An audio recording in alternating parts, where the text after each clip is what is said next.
From KUNC and the NPR network, this is In The NoCo. I'm Erin O'Toole. Are you tired of hearing about the election and thinking about the election? I get it. Me too. But do me a favor for the next 8 minutes. Give us a chance to walk through a few notable decisions that Colorado voters considered this week. Because the ballots were pages long on Election Day, and there was some interesting stuff there. Like whether we should ban the hunting of mountain lions and other big cats, and whether sales of guns and ammunition should help pay for mental health services, and a measure that would have transformed how Coloradans vote for candidates. Lucas Brady Woods is KUNC's politics and elections reporter. He's been working around the clock to keep track of what passed, what failed, and how Colorado voted this election. Lucas, welcome back. Thanks for having me. Let's start with this Proposition 127 about whether mountain lion hunting should be banned or whether wildlife officials should continue to regulate the hunting of big cats. Voters rejected that hunting ban. Tell us about that. This measure, if it had passed, like you said, it would have banned all hunting of mountain lions, but also bobcats and lynx, all big cats in Colorado. But, Colorado voters pretty handily rejected this one. And I think part of that has to do with the nature of this ballot measure and how it was put out there. There is very robust wildlife management operations here in Colorado that, with a lot of science behind it, a lot of thought and planning behind it, and a lot of resources, they do a really robust job of managing wildlife. So it's not like these populations are endangered or out of whack in that way. So I think people of Colorado recognize and trust their wildlife officials on these things. Yeah, it was interesting to see wildlife officials come out against that ban and essentially say, hey, let's use science to guide how we issue hunting permits for mountain lions and bobcats. How effective do you think that opposition campaign was? I don't know how many people really took that to heart from wildlife officials. There is a respect for our wildlife officials here in Colorado, so it definitely could have had an impact. But I also think there's another element here, right? Coloradans voted to reintroduce wolves a few years ago, and that's been really controversial, especially in a lot of rural communities and mountain communities because of wolf depredations and other things that wolves can impact. This is a little bit of speculation on my part, but I think that maybe there was a sentiment around this ballot measure that this was another similar measure to the wolf reintroduction measure, which a lot of people say was, the Front Range, Denver-based voters imposing their views on the rest of the state. So I think there's an element of that here as well. Well, Lucas, let's talk about Proposition 131. This is the ranked choice voting question that was on the ballot. Now, this measure failed, but it would have upended how Colorado votes for candidates. What would a race for, say, a Senate seat have looked like with ranked choice voting? In our current system, voters select one choice on their ballot out of the list of candidates that are on the ballot. Under a ranked choice system, voters would list the candidates in order of preference, and that will be aggregated and broken down into the top choices overall.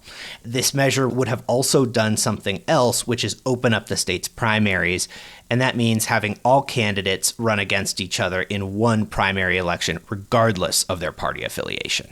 Yeah, it almost seems like this concept of the open primary and then ranked choice voting was a little too different or strange all at once. And Lucas, the financial backing for the ranked choice voting issue was interesting, even if the issue failed. Talk about who backed it. This ballot measure campaign was the most expensive of any ballot measure campaigns in Colorado this year. And the person who really pushed for this measure and the main backer of it is Kent Thiry, the former DaVita founder and CEO. And DaVita is a huge dialysis company based in Denver. And he really was the main backer to this. And he's, very wealthy businessman. And another big backer was Ben Walton of the Walmart family. So there was some big money behind this. And I think that also made some Coloradans a little uneasy. Well, let's switch gears and touch on the excise tax on guns and ammunition, Proposition KK. It's designed to help funnel millions of dollars into mental health care for crime victims. Voters approved it. Tell us how that measure came about. One of the main sponsors of this measure is State House Majority Leader Monica Duran, one of the top Democrats in the State House. And I've sat down with her and talked about this one a number of times. And this is really about finding a way, a new funding stream for crime victim services, veteran mental health care, suicide prevention, school safety, gun violence prevention.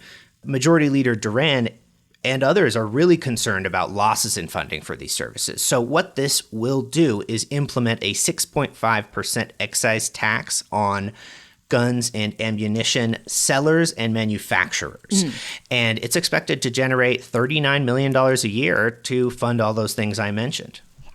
Well, taxing ammunition or anything related to firearms is often controversial. We really didn't hear that much opposition around this measure. Why do you think that is? It's interesting because I would have expected more vocal opposition from gun rights groups and supporters of the Second Amendment. I really would have. I think those groups may be more focused on some of the other regulations that are a little bit more aggressive, gun regulations that Colorado lawmakers have passed in recent years that are still sort of rolling out and being implemented. There's some lawsuits still working their way through the system. So I think maybe those have been more of a focus, but I also think there's a genuine understanding that these services need a funding stream, especially in the face of losses in funding. So even if this money is passed on to consumers by those manufacturers and sellers, which was one criticism of this measure, House Majority Leader Monica Duran told me even if that does happen, it would be a very minimal increase for consumers. Relative to the price of a new firearm. Exactly. Before I let you go, Lucas, I want to just touch on the state House and state Senate races. Democrats have held on to their majority. How do you think the results of this election will affect what we see when the legislature reconvenes in January? Well, the last General Assembly over the last few years has had a similar majority, right? House Representatives, state Senate, both significant Democratic majorities in both of those. And that's really allowed Democrats to run with a lot of their agenda in Colorado and not given Republicans many options when it comes to opposing that Democratic agenda. Honestly, I think we're going to see more of the same. You know, we might not see some of the furthest left progressive policies get through, but I think we're definitely going to see a solid Democratic agenda that's able to get through the legislature. Lucas Brady Woods is KUNC's politics and elections reporter. Thank you so much. Try and get some sleep sometime soon, okay? Thank you, and I will. KUNC News and NPR are your source for election and politics coverage as we analyze the results from Election Day and what's next for Colorado and the U.S. Keep listening to KUNC and visit KUNC.org for more on these stories.